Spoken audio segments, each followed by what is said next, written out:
നേരം എന്ന് പറഞ്ഞ ഷോർട്ട് ഫിലിം എടുക്കുന്നു. അപ്പോൾ അതിൽ നേരം എന്ന് പറഞ്ഞ സിനിമ അതിൻ്റെ ഒരു എക്സ്റ്റൻഷനാണ്.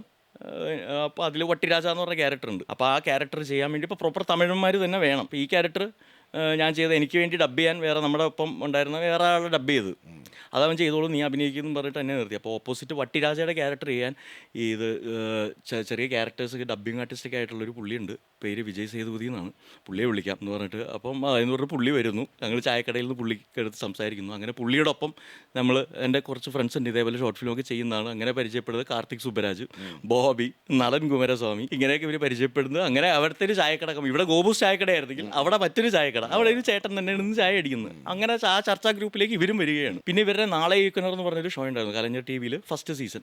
എല്ലാവരും പങ്കെടുത്തു, എല്ലാവരും ഷോർട്ട് ഫിലിം ചെയ്തു, എല്ലാം എഡിറ്റ് ചെയ്ത് അൽഫോൺസാണ്, സൗണ്ട് വിഷ്ണു ചെയ്തു, മ്യൂസിക് രാജേഷ് ചെയ്തു. അങ്ങനെ അതിൻ്റെ ഫൈനൽ റൗണ്ടിൽ ഇതിന് ഞാൻ പോയിരുന്നു ഇത് കാണാനായിട്ട്. അപ്പോൾ ഫസ്റ്റ് അടിക്കുന്നത് ഇത് നെഞ്ചുക്ക് നീതി എന്ന് പറഞ്ഞ നളൻ്റെ ഒരു ഷോർട്ട് ഫിലിം, കാർത്തികിൻ്റെ നീർ എന്ന് പറഞ്ഞ ഷോർട്ട് ഫിലിമിൻ്റെ സെക്കൻഡ് അടിക്കുന്നു. പിന്നെ ബാലാജി മോഹൻ്റെ ഇത് തേർഡ് കിട്ടുന്ന അതാണ്. ബെസ്റ്റ് ആക്ടർ ബോബിക്ക് കിട്ടുന്നു. അങ്ങനെ ഓരോ ഡിപ്പാർട്ട്മെൻറ്റ്, എഡിറ്റിംഗ് അൽഫോൺസിന് കിട്ടുന്നു. എല്ലാം നമ്മുടെ പിള്ളേർക്ക് അവാർഡുകൾ അതിൽ കിട്ടുന്നു. നമ്മൾ ഒരു നല്ലൊരു പ്രോമിസിങ് ഗ്രൂപ്പാണെന്നുള്ളത് നമ്മളുടെ ഇടയിൽ തന്നെ നമുക്ക് തന്നെ ഒരു തോന്നലുകൾ വരാൻ തുടങ്ങി.